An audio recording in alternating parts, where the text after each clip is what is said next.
Class 10th का maths का chapter number 9 जिसका नाम है सम एप्लीकेशंस ऑफ ट्रिग्नोमेट्री, इस चैप्टर की एक्सरसाइज 9.1 के क्वेश्चन नंबर 12 को डिस्कस करते हैं। नेक्स्ट क्वेश्चन पे आते हैं। एक्सरसाइज 9.1 का क्वेश्चन नंबर 12 सॉल्व करते हैं।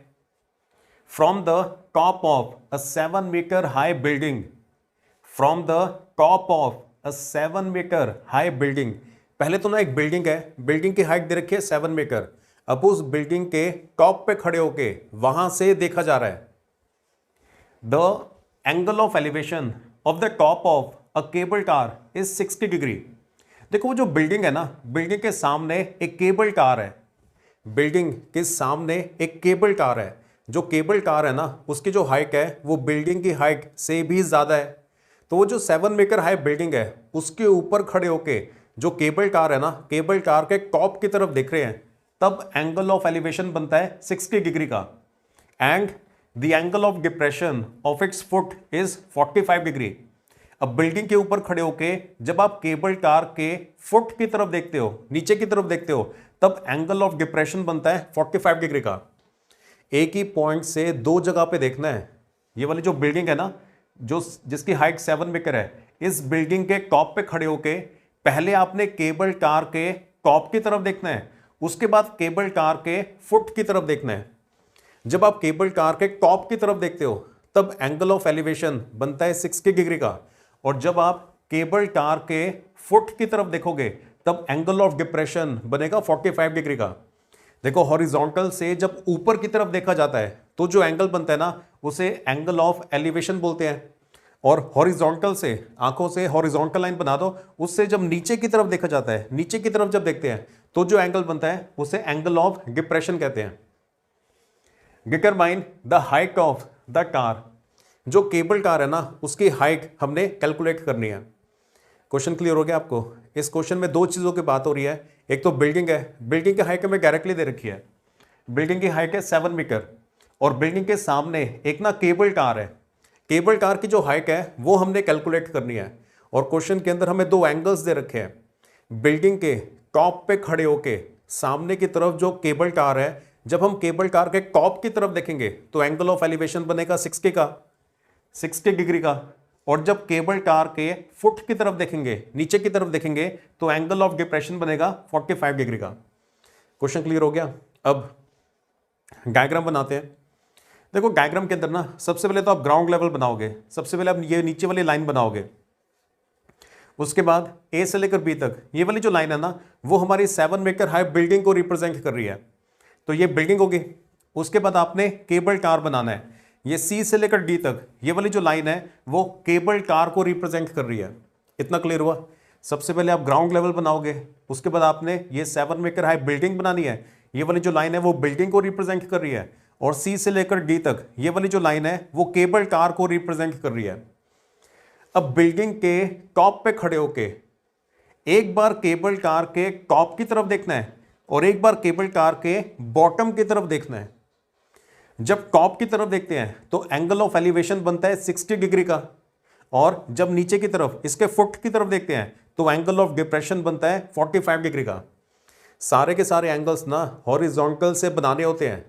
देखो यहाँ पे बिल्डिंग के ऊपर खड़े होके यहाँ से देखा जा रहा है ना, तो यहाँ से पहले आपने हॉरिजॉन्टल लाइन बना देनी है, क्योंकि सारे के सारे एंगल्स, चाहे एंगल ऊपर की तरफ बन रहा हो चाहे एंगल नीचे की तरफ बन रहा हो, सारे के सारे एंगल हॉरिजॉन्टल के साथ ही बनते होते हैं। तो पहले तो आप ये वाली हॉरिजॉन्टल लाइन बनाओगे, फिर इस पॉइंट को केबल कार के टॉप से यहाँ से ज्वाइन करोगे, और ये वाला जो एंगल है वो 60 डिग्री का होगा। फिर आप इस वाले पॉइंट को इस केबल कार के फुट से ज्वाइन कर दोगे, और यहाँ पे नीचे की तरफ जो एंगल बनेगा वो 45 डिग्री का होगा। ऑब्जर्वर जब ऊपर की तरफ देखता है तो जो एंगल बनता है उसे एंगल ऑफ एलिवेशन बोलते हैं, और ऑब्जर्वर हॉरिजॉन्टल से जब नीचे की तरफ देखता है तब जो एंगल बनता है उसे एंगल ऑफ डिप्रेशन बोलते हैं। तो ये वाला एंगल 45 है। डायग्राम क्लियर हो गया? अच्छा देखो, अगर ये वाला डिस्टेंस 7 है ना, ए से लेकर बी तक, तो ई से लेकर सी तक ये वाला जो डिस्टेंस है ये भी 7 मीटर ही होगा बाय सिमेट्री। और फिर ये जो ऊपर वाला डिस्टेंस है, ये डिस्टेंस हमें पता नहीं है, तो इस डिस्टेंस को y मान लेते हैं। और बिल्डिंग और केबल कार के बीच में कितना डिस्टेंस है वो भी हमें नहीं पता था, तो इस वाले डिस्टेंस को x मान लेते हैं। अगर बी सी की वैल्यू x है तो ए ई की वैल्यू भी x होगी बाय सिमेट्री। क्लियर हो गया? अगर ये वाला 7 है तो ये वाला डिस्टेंस भी 7 होगा बाय सिमेट्री, और ये वाला डिस्टेंस अगर x है तो ये वाला डिस्टेंस भी x होगा बाय सिमेट्री या फिर बाय कॉमन सेंस। तो आई होप आपको डायग्राम क्लियर हो गया होगा। अब आते हैं सॉल्यूशन के ऊपर। देखो finally determine the height of the car. हमने कार की हाइट फाइंड करनी है ना, मतलब ये C से लेकर D तक ये वाला डिस्टेंस कितना है वो फाइंड करना है। तो ये इतना पार्ट तो 7 मीटर है, तो ये y की वैल्यू निकालनी पड़ेगी। अगर हमें y की वैल्यू पता चल जाए तो y के अंदर 7 ऐड करेंगे, हमारे पास ये पूरी जो कार है ना, इस पूरे कार की टोटल हाइट आ जाएगी। अब उसके लिए ट्रिग्नोमेट्री को यूज करना पड़ेगा। यहाँ पे देखो AED, एक तो ये वाला ट्रायंगल है ना, एक बार इस वाले ट्रायंगल के अंदर ट्रिग्नोमेट्री को यूज करेंगे और एक बार ये जो नीचे वाला ट्रायंगल है, नीचे वाला ट्रायंगल, इसके अंदर ट्रिग्नोमेट्री को यूज करेंगे।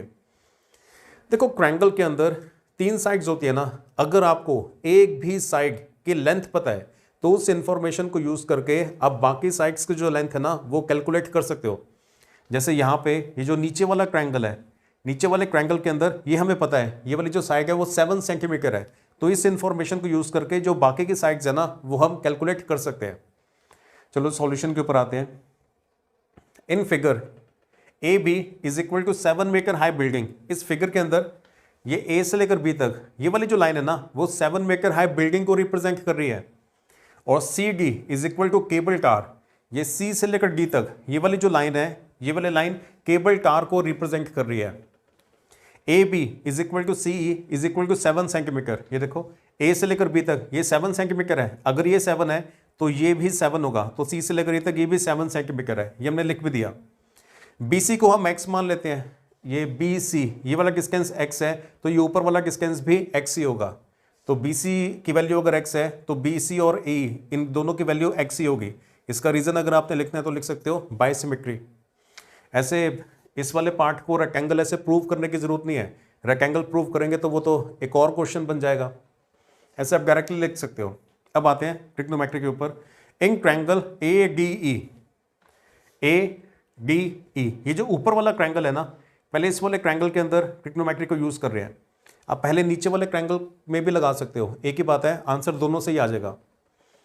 tan 60, tan होता है परपेंडिकुलर अपॉन बेस, और यहाँ पे ऊपर वाले ट्रायंगल के अंदर जो एंगल है वो 60 डिग्री का है परपेंडिकुलर। ये देखो एंगल के जो सामने वाली साइड होती है वो होता है परपेंडिकुलर, तो D से लेकर E तक ये परपेंडिकुलर है, तो परपेंडिकुलर की जगह पे DE आएगा, और बेस ये जो नीचे वाली साइड है ये बेस है, तो A से लेकर E तक ये बेस है, तो बेस की जगह पे AE आएगा। अब tan 60 की वैल्यू होती है √3। साइन कॉस और tan इनकी वैल्यूज याद कर लो, फायदे में रहोगे।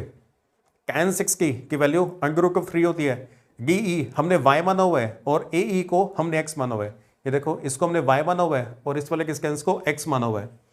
क्रॉस मल्टीप्लाई करते हैं तो यहां से y की वैल्यू आ जाएगी √3x, y is equal to √3x। This is equation number 1।